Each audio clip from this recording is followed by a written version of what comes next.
Hello students, my name is Ved Prakash. Welcome to my YouTube channel. आप सब लोगों को बहुत सारा स्वागत है इस सेशन में, जहां पर आज हम वॉइस को कवर करने वाले हैं। देखिए, वॉइस जो है बहुत इंपॉर्टेंट चैप्टर है, इससे हर एग्जाम्स में क्वेश्चन आते हैं और आज मैं आप लोगों को पूरा बेसिक से पूरा हाई लेवल तक पढ़ाऊँगा। इसलिए आप लोग वीडियो को पूरा शुरू से लेकर लास्ट तक देखिएगा ताकि आप लोग का 100% कंसेप्ट क्लियर हो जाए। देखिए, मैं वॉइस जो है इसको 3 टाइप्स में पढ़ाऊँगा। देखिए, पहले बेसिक्स पढ़ाऊँगा, उसके बाद स्पेशल रूल्स पढ़ाऊँगा, उसके बाद इससे एरर कैसे पूछा जाते हैं एग्जाम में वो भी मैं आप लोगों को बता दूंगा। उसके बाद जो भी रूल्स रेगुलेशन है पूरा कंप्लीट कराने के बाद मैं आप लोगों को इसका प्रैक्टिस करवा दूंगा। उसके बाद आप दुनिया के कोई भी बुक्स जा करके इस चैप्टर बनाइएगा, आपको थोड़ा सा भी कहीं दिक्कत नहीं होगा। आप 100% क्वेश्चन को सॉल्व कर लेंगे, बशर्ते आप लोग वीडियो को शुरू से लेकर लास्ट तक देखेंगे। तब अगर आप लोगों को चैनल अच्छा लगेगा, अगर इससे कोई बेनिफिट होगा तो आप लोग प्लीज़ चैनल को लाइक एंड सब्सक्राइब भी कीजिएगा। तो चलते हम लोग वॉइस की तरफ। देखिए, वॉइस होता क्या है। देखिए, वॉइस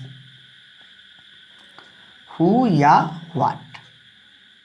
वॉइस हमें यह बताता है हु या वाट, यानी कि कहने का मतलब हुआ कि किसी भी काम को किसने किया है, कौन किया है और क्या किया है, यानी कि वॉइस हमें यह बताता है। तो देखिए, क्या वॉइस जो है ये वर्ब्स एक्शन, यानी कि हु और वाट क्या बताता है, वर्ब्स एक्शन। वर्ब्स एक्शन यानी कि वर्ब्स का जो एक्शन है उसको कौन कर रहा है, यानी कि वर्ब्स का जो एक्शन है उसको कौन कर रहा है। यानी कि जैसे कहने का मतलब हुआ कि I am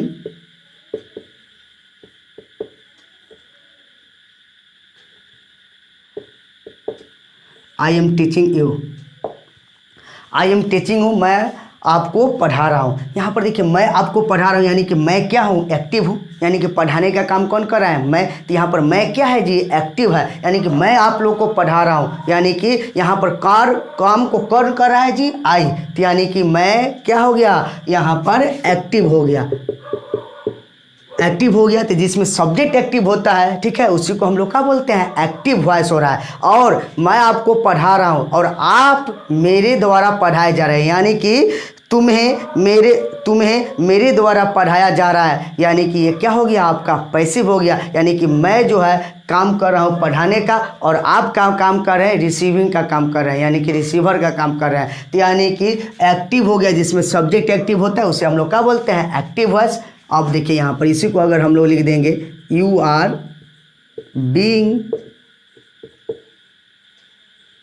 taught by me, यानी कि कहने का मतलब हो गया कि तुम्हें मेरे द्वारा पढ़ाया जा रहा है। तो यानी कि तुम्हें मेरे द्वारा पढ़ाया जा रहा है, यानी कि मैं पढ़ाने का काम कर रहा हूँ और आप क्या कर रहे हैं, पढ़ने का काम कर रहे हैं। तो यानी कि आप जो मैं पढ़ा रहा हूँ वो आप क्या कर रहे हैं, रिसीव कर रहे हैं। तो जो रिसीव करने का काम करता है वो क्या होता है, पैसिव। और जो एक्टिव होता है, जिसमें सब्जेक्ट एक्टिव होता है, जो किसी काम को कर रहा है, तो क्या होता है जी, एक्टिव होता है। यानी कि यहाँ पर मैं पढ़ाने का काम कर रहा हूँ तो एक्टिव हो गया, और तुम्हें मेरे द्वारा पढ़ाया जा रहा है, यानी कि मैं जो पढ़ा रहा हूँ उसको आप क्या कर रहे हैं, रिसीव कर रहे हैं, तो क्या हो गया, पैसिव हो गया। तो देखिए क्या होता है, एक्टिव सेंटेंस में क्या होता है, सब्जेक्ट एक्टिव होता है, ठीक है, और पैसिव में क्या होता है, उसमें ऑब्जेक्ट एक्टिव होता है। तो उसी को हम लोग क्या बोलते हैं, पैसिव वॉइस बोलते हैं। तो देखते हैं हम लोग वॉइस का मतलब होता क्या है, मैं आप लोग को भी बता दे रहा हूँ।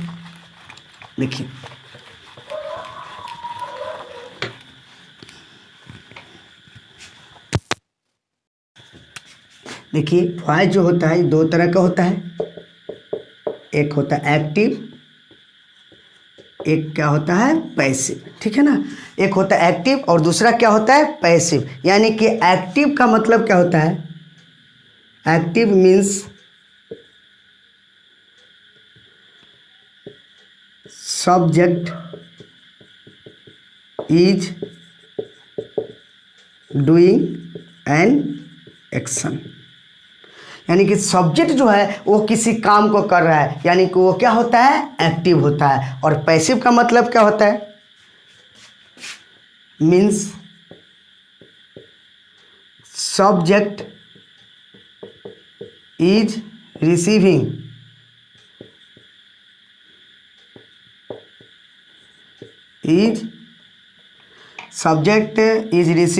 An action.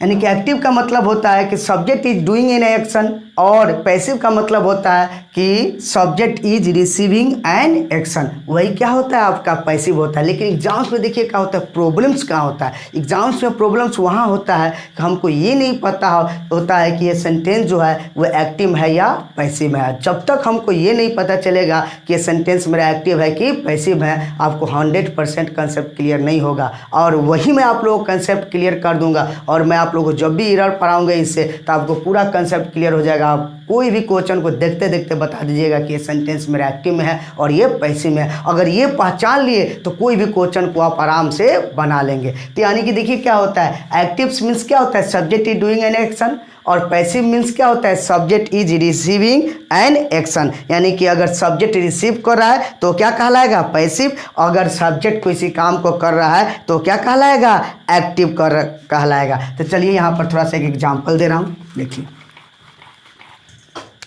देखिए यहाँ पर एक डॉग है और यहाँ पर एक क्या है, एक कैट। हम जानते हैं कि क्या होता है कि डॉग जो होता है हमेशा कैट को क्या करता है, डराता है, और कैट जो है हमेशा डॉग से क्या करती है, डरती है। ठीक है, जैसे आप लोग इंग्लिश से क्या करते हैं, हमेशा डरते हैं, और इंग्लिश आप लोगों को क्या करता है, डराता है। ठीक है, अगर आप लोग इससे फाइट करेंगे तो आप सीख पाएंगे, लेकिन अगर इससे आप इंग्लिश से अगर आप लोग डरेंगे तो आप कोई इंग्लिश सीख नहीं पाएंगे, कभी भी इंग्लिश सीख नहीं पाएंगे। इसलिए आप लोग इंग्लिश से डरिए नहीं, आराम से आप सॉल्व कर देंगे कोई भी क्वेश्चन को, बशर्ते वीडियो को अच्छी तरह से देखते चलिए। आराम से 100% कोई क्वेश्चन आप सॉल्व कर लेंगे। देखिए, the dog scares the cat. देखिए क्या है कि मैं आप लोगों को बेसिक से बता दे रहा हूँ, लेकिन थोड़ा सा हम लोग क्या चलेंगे, लेवल में भी चलेंगे, ताकि हम लोग आराम से क्वेश्चन को सॉल्व कर ले। देखिए, the dog scares the cat. ठीक है, यानी कि डॉग जो है, ठीक है, वो बिल्ली को क्या करता है, डराता है। तो यहाँ पर डराने का काम कौन कर रहा है, डॉग। तो यहाँ पर डॉग क्या हो गया, डूअर, यानी कि डराने का काम कर रहा है। यानी कि अगर किसी सेंटेंस में जो काम करता है वो क्या कहलाता है, डूअर, वही सब्जेक्ट होता है। ठीक है, तो ये यानी कि जो डूअर हो गया, तो ये क्या हो गया, द डॉग, यानी कि इसमें डूअर हो गया, यानी कि डॉग क्या है, एक्टिव है, जो डराने का काम कर रहा है बिल्ली को। ठीक है, तो यहाँ पर ये क्या हो गया, आपका एक्टिव सेंटेंस हो गया। अगर वही रहेगा, the cat is scared by the dog, यानी कि अब देखिए बिल्ली जो है कुत्ते के द्वारा डराई जाती है। तो अब यहाँ पर देखिए कैट जो है वो क्या चीज़ का काम कर रही है, रिसीवर का। ठीक है ना, तो जिसमें डूअर का, जिसमें सब्जेक्ट अगर डूअर का काम करे तो एक्टिव कहलाएगा। ठीक है ना, अगर मेरा सब्जेक्ट रिसीवर का काम करे तो क्या कहलाएगा, पैसिव कराएगा। जैसे कहने का मतलब हुआ कि मैं पढ़ा रहा हूँ तो मैं पढ़ाने का काम कर रहा हूँ, यानी कि मैं इसमें एक्टिव हूँ, और आप पढ़ रहे हैं यानी कि मेरी बात को आप क्या कर रहे हैं, रिसीव कर रहे हैं। इट मीन्स आप क्या हो गए, रिसीवर हो गए। तो आप जब रिसीवर का काम कर रहे हैं तो क्या कहलाएंगे, पैसिव कहलाएंगे। ठीक है, तो यही आपका एक्टिव और पैसिव का क्या होता है, पहचान होता है। चलते हम लोग थोड़ा सा आगे। देखिए क्या है, पहले आप लोग को इसको बेसिक समझने के लिए आपको पहले टेंस का नॉलेज होना चाहिए, और मैंने आप लोगों को सबसे पहले टाइम इन टेंस ही पढ़ाया है। टाइम इन टेंस में आपका पूरा टेंस का नॉलेज दे चुका हूँ। इसलिए अगर आप लोग टाइम इन टेंस का यानी कि टेंस का वीडियो नहीं देखे हैं तो प्लीज़ पहले जा कर के आप लोग टेंस का वीडियो देख लीजिएगा, तब जा कर के ये वॉइस पढ़िएगा, तभी आप लोगों का कंसेप्ट क्लियर होगा, नहीं तो आपको कंसेप्ट क्लियर नहीं होगा। क्योंकि हम लोग जितना भी वॉइस होता है, टेंस होता है, सब एक्टिव में होता है, और इसी का हम लोग क्या पढ़ते हैं, पैसिव पढ़ते हैं। तो पहले हम लोग टेंस का पैसिव पढ़ लेंगे, उसके बाद में हम लोग टेंस का पैसिव बहुत कम समय में देखिए एकदम तुरंत पढ़ लेंगे। उसके बाद हम लोग उसका स्पेशल रूल चलेंगे, उसके बाद एरर चलेंगे, जो कि एरर बहुत इंपॉर्टेंट है। देखिए इसमें क्या होता है, subject plus helping verb plus V1 V2 V3 V4 V5 plus object, ये क्या कहलाएगा, एक्टिव। अगर रहेगा subject plus helping verb plus V3 plus by plus यहाँ पर रह जाएगा ऑब्जेक्ट, यानी कि अब इस तरह हो जाएगा, सब्जेक्ट ऑब्जेक्ट का काम करेगा और इसमें ऑब्जेक्ट जो है सब्जेक्ट का काम करेगा। यानी कि एक चीज़ याद रखिएगा, अगर जिसमें V1 है, V2 है, V4 है, V5 है, ठीक है, अगर हेल्पिंग वर्ब के बाद में, तो समझ लीजिए कि वो क्या कहलाएगा, एक्टिव वॉइस पर कहलाएगा। लेकिन अगर आपका V3 दे दिया, अगर उसके साथ बाई लगा हुआ है, तो क्या कहलाएगा, आपका पैसिव कहलाएगा। तो यानी कि ये क्या हो जाएगा, आपका पैसिव हो जाएगा। क्या हो जाएगा, पैसिव सेंटेंस हो जाएगा। और ये आपका क्या हो जाएगा, एक्टिव सेंटेंस हो जाएगा। तो अब देखिए यहाँ पर क्या होता है एग्जाम्स में, यहाँ तो मैंने बाई लगा कर दिया है, लेकिन एग्जाम्स में क्या होता है, कहीं बाई भी नहीं लगा रहता है, फिर भी वो सेंटेंस क्या होता है, पैसिव होता है। तो कैसे होता है, तो यानी कि मैं आप लोगों को वो भी बताने जा रहा हूँ, ताकि आप लोग आराम से सॉल्व कर लेंगे। देखिए इसको हटा देते हैं, बस देखिए एक लाइन में आपका टेंस का वॉइस कंप्लीट हो जाएगा, टेंशन लेने की ज़रूरत नहीं है। देखिए अगर प्रेजेंट टेंस रहेगा, प्रेजेंट रहेगा और present is, am, are plus V3, यानी कि प्रेजेंट का क्या होता है, प्रेजेंट का क्या होता है, उसका पहचान हम लोग कैसे करते हैं। तो यानी कि आपका इजम आर आप प्लस क्या रहेगा, V3, तो यानी कि वो आपका प्रेजेंट इंडेफिनिट टेंस का क्या हो जाएगा, पैसिव वॉइस बन गया। अब वो अगर पास्ट रहेगा, तो इसमें क्या होता है, इसका पैसिव वाज या वर प्लस V3। अगर कंटिन्यूअस रहेगा, अगर कंटिन्यूअस रहेगा तो देखिए क्या होता है, बीइंग प्लस V3। अगर परफेक्ट रहेगा, ठीक है, तो परफेक्ट रहेगा तो क्या हो जाएगा, बीन प्लस V3। अगर फ्यूचर या मॉडल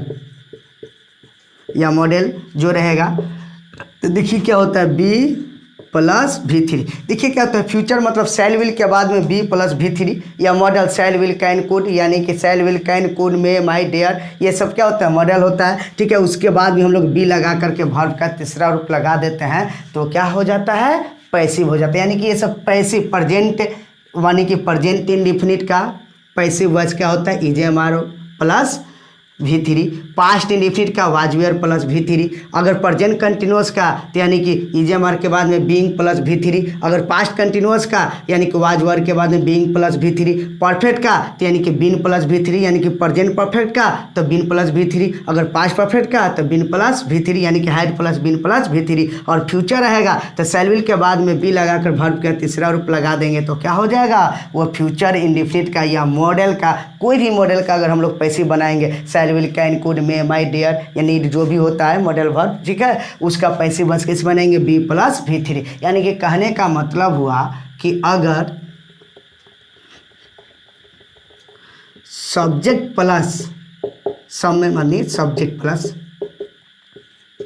सब्जेक्ट जुड़ जाएगा और प्लस यहाँ पर क्या हो जाएगा, सबके साथ अदर वर्ड्स। कहीं भी दिया हुआ है सब्जेक्ट प्लस इजएमआर plus V3 plus other word, तो समझिए कि वो सेंटेंस क्या हो जाएगा, पैसिव हो जाएगा। क्या हो जाएगा, पैसिव। यानी कि subject plus was were plus V3 other word, यानी कि कोई भी वर्ड हो सकता है, यानी कि वो क्या हो जाएगा, पैसिव। सब्जेक्ट प्लस, ठीक है, यानी कि जो भी इसका होगा कंटिन्यूअस का, इजएमआर के बाद बीइंग लगा के V3 लगा देंगे तो क्या हो जाएगा, पैसिव हो जाएगा। तो देखिए जितना भी टेंस है, ये टोटल टेंस का मैंने क्या कर दिया, पैसिव वॉइस लिख दिया। एक ही स्ट्रक्चर में आपका टोटल क्या हो गया, कंप्लीट हो गया। यानी कि पूरा टेंस का हम लोग क्या कर लिए, वॉइस कंप्लीट कर लिए, ठीक है। तो अब हम थोड़ा सा एग्जांपल दे के आप लोगों को समझा दे रहा हूँ, ताकि आप लोग को पूरा कंसेप्ट क्लियर हो जाए। अगर मन करे तो इसको स्क्रीन शॉट भी ले सकते हो।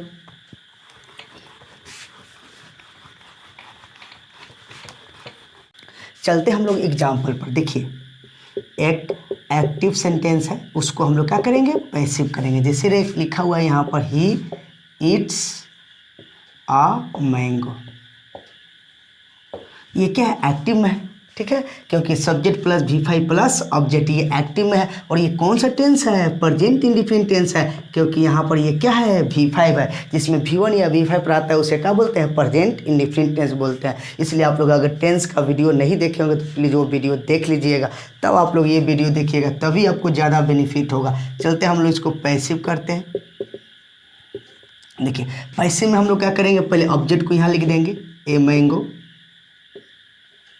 अब देखिए यहाँ पर प्रेजेंट इंडिफिनिट में क्या लगाते हैं, इज हमारा लगाते थे। मैंगो मेरा सिंगुलर है तो क्या लगा दिया, is.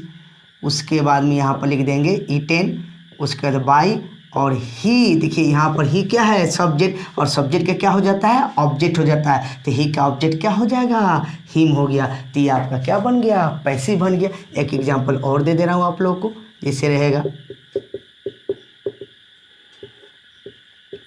C always help me. ठीक है, ये भी देखिए यहाँ पर प्रेजेंट इंडिफिनिट टेंस है और इसका भी हम लोग पैसिव बनाएंगे। ठीक है, तो पैसिव बनाएंगे तो क्या कर लेंगे, ये मी का क्या हो जाएगा, यहाँ पर आई हो जाएगा। देखिए मी का आई हो जाएगा, क्योंकि यहाँ पर मी क्या है, ऑब्जेक्ट है, और इसका सब्जेक्ट क्या हो जाता है, आई हो जाता है। मैं आप लोगों को क्रॉस करके बताया था, उसी टाइप से है ये। उसके बाद क्या लगा देंगे, ऑलवेज। उसके बाद यहाँ पर V3 लगा देंगे, हेल्प का V3 क्या हो जाता है, हेल्प्ड। उसके बाद बाई, और सी का ऑब्जेक्ट क्या हो जाता है, हर हो जाता है। सी का ऑब्जेक्ट क्या हो जाता है, हर। तो यहाँ पर हर लगा दिया, तो देखिए क्या हो गया, ये आपका बन गया। तो देखिए ये तो हम लोग टेंस का पढ़ लिए, लेकिन अब हम लोग टेंस में ही इंट्रोगेटिव पढ़ेंगे। इंट्रोगेटिव सेंटेंस का वॉइस कैसे बनता है। तो देखिए क्या होता है, इंट्रोगेटिव दो तरह का होता है, मैंने आप लोगों को पढ़ाया है। एक आपका क्या होता है, येस नो क्वेश्चन, और एक आपका क्या होता है, WH क्वेश्चन। तो पहले हम लोग येस नो क्वेश्चन का करेंगे, उसके बाद WH क्वेश्चन का करेंगे। आराम से आपका क्लियर हो जाएगा, टेंशन लेने की जरूरत नहीं। उसके बाद हम लोग स्पेशल भी चलेंगे। तो देखिए क्या होता है इंट्रोगेटिव। ठीक है, इंट्रोगेटिव सेंटेंस का हम लोग पैसिव कैसे करेंगे। ठीक है, देखिए इंट्रोगेटिव में मैं एक एग्जांपल दे रहा हूँ, जैसे रहेगा do I play cricket. Do I play cricket, क्या मैं क्रिकेट खेलता हूँ, ये आपका प्रश्न पूछा जा रहा है, क्या मैं क्रिकेट खेलता हूँ, ये आपका इंट्रोगेटिव है। ठीक है, और इसका हम लोग क्या करेंगे, पैसिव बनाऊंगा। यानी कि इसमें क्या लगा हुआ है, आपका V1 लगा हुआ है, यहाँ पर V1 लगा हुआ है, यानी कि जिसमें आपका V1 और V5 रहता है। ठीक है, तो आपका एक्टिव ही रहता है। और पैसिव के लिए क्या चाहिए, V3। इट मीन्स ये पहचान जाइए कि जहाँ पर V3 नहीं है, ठीक है, वो पैसिव नहीं है। और जिसमें V3 लगा हुआ है, लेकिन आपका वो रूल्स रेगुलेशन जो स्ट्रक्चर बताया उसके हिसाब से, तो क्या कहलाएगा, पैसिव कहलाएगा। तो देखते हैं हम लोग इसको कैसे बनाएंगे। तो देखिए डू आई प्ले क्रिकेट, तो हम प्रेजेंट इंडिफिनिट में डू डज का प्रयोग करते हैं इंट्रोगेटिव बनाने के लिए, और इंट्रोगेटिव बनाने के लिए डू डज का प्रयोग करते हैं। और इसका पैसिव कैसे बनाऊंगा, ये सेंटेंस क्या है जी, आपका एक्टिव में है। ठीक है, तो इसको हम लोग पैसिव बनाने के लिए पहले क्या लगा देंगे, क्रिकेट। यहाँ पर क्रिकेट लिख देंगे। देखिए क्रिकेट मेरा क्या है, सिंगुलर है। ठीक है, तो सिंगुलर है तो यहाँ पर क्या लगा देंगे, इज, क्योंकि विदाउट इज एम आर आप पैसिव वॉइस बना ही नहीं सकते हैं प्रेजेंट इंडिफिनिट का। तो क्रिकेट के लिए यहाँ क्रिकेट के पहले क्या लगा दिया, इज लगा दिया। उसके बाद क्या लगा देंगे, प्लेड। उसके बाद बाई, और आई का क्या हो जाएगा, मी हो जाएगा। और यहाँ पर साइन ऑफ इंट्रोगेशन दे देंगे। तो इज क्रिकेट प्लेड बाई मी, यानी कि आपका क्या हो गया, पैसिव हो गया। किसका, यानी कि प्रेजेंट इंडिफिनिट टेंस का ये पैसिव हो गया। तो देखिए क्या है, तो हम लोग इसका पैसिव भी कर लिए। इंट्रोगेटिव का एक एग्जांपल और भी दे रहा हूँ, जैसे में देखिए are you doing this work. ठीक है, ये आपका EJMR के बाद V4 लगा हुआ, यानी कि कंटिन्यूअस है। ठीक है, और कंटिन्यूअस में हम लोग पैसिव वॉइस बनाने के लिए क्या लगाते हैं, बीइंग। देखिए मैं जो स्ट्रक्चर लिखवाया हूँ एक ही लाइन में, उसको आप लोग एक बार 2-3 बार देख लीजिएगा। उसके बाद आपको टेंस के वॉइस में तो थोड़ा सा कहीं दिक्कत ही नहीं होगा। तो देखिए इसको हम लोग कैसे बनाएंगे। तो यहाँ पर देखिए दिस वर्क, यानी कि दिस वर्क पहले लिख देंगे। अब देखिए दिस वर्क मेरा ये सिंगुलर है, तो इसके लिए क्या लगा देंगे, इज लिख देंगे, इज दिस वर्क। उसके बाद में है इसमें क्या लगता है, बीइंग। उसके बाद डू का तीसरा रूप क्या होता है, डॉन। उसके बाद बाई, और यू का मेरा ऑब्जेक्ट क्या होता है, यू। तो ये आपका क्या हो गया, इंट्रोगेटिव का पैसिव हो गया। ठीक है, तो हम लोग देखिए क्या है, जो भी यस नो क्वेश्चन है कोई भी टेंस का हो उसको आराम से आप इस टाइप से पैसिव बना सकते हैं। तो अब हम लोग नेक्स्ट क्लास में हम लोग WH वर्ड का पढ़ेंगे, उसके बाद स्पेशल रूल्स पढ़ेंगे और स्पेशल रूल्स के बाद में हम लोग एरर बताऊंगा, यानी कि कैसे हम लोग पहचानेंगे कि एक्टिव है पैसिव है और कैसे कॉमन एरर पकड़ लेते हैं। टेंशन लेने की जरूरत नहीं है, ऐसा ट्रिक बताऊंगा कि आपको कोई हिंदी कहने की जरूरत नहीं रहेगा पड़ेगा और कोई भी सेंटेंस को आप आराम से एरर पकड़ लेंगे। इसलिए आप लोग वीडियो को पूरा अच्छी तरह से देखिए, कहीं भी डाउट हो तो आप लोग कमेंट कीजिए और आज भर मेरा क्लास यहीं तक रहेगा।